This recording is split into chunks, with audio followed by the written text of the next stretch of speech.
மக்களே, இன்று நாம் திருக்குறள் 491 குறளை பார்க்கிறோம். இது திருக்குறளின் பொருட்பால் பகுதியில் உள்ள அரசியல் என்னும் இயலில் இடம்பெற்றுள்ள இடனறிதல் அதிகாரத்தின் முதல் குறள். தொடங்கற்க எவ்வினையும் எள்ளற்க முற்றும் இடங்கண்ட பிறல் லது. இந்த குறள் சொல்ல வருவது என்னவென்றால், வெற்றியை அடைய முதலில் சரியான இடத்தை கண்டுபிடிப்பது அவசியம் என்று அர்த்தம். தொடங்கும் முன் சூழல், வாய்ப்பு, வலிமை, பலவீனம் ஆகியவற்றை முழுமையாக ஆராய வேண்டும். அல்லது தாமதமாக வந்தால் முயற்சியின் பயன் குறையும். வேலை தேர்வை எடுத்துக்கொண்டால், நீங்கள் திறமையையும் ஆர்வத்தையும் வெளிப்படுத்தக்கூடிய பணியிடத்தை தேர்வு செய்ய வேண்டும்.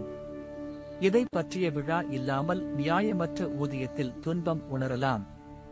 அதேபோல் வணிகம் ஆரம்பிக்கும் போது சந்தை தேவைகள், போட்டியாளர் நிலை, சமூக ஆதரவு ஆகியவற்றை முன்கூட்டியே பார்க்க வேண்டும். குறைந்த வாய்ப்பு கொண்ட இடத்தில் முதலீடு செய்தால் நஷ்டம் அதிகம். வெற்றி மிகுந்தவர்கள் தங்கள் இலக்கை அடைய தகுந்த இடத்தை தேர்ந்தெடுத்து முன்னேறுகிறார்கள்.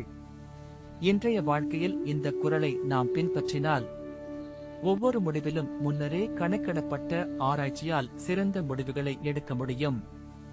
மிகப்பெரிய திட்டங்களையும் சிறிய பணிகளையும் சரியான இடத்தில் தொடங்கின் முயற்சியின் வெற்றி மூலமாகும்.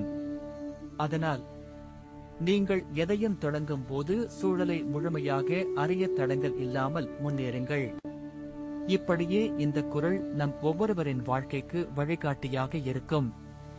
தொடங்கற்க எவ்வினையும் எள்ளற்க முற்றும் இடங்கண்ட பிறல் லது. அடுத்த அதிகாரத்தில் மீண்டும் சந்திப்போம்.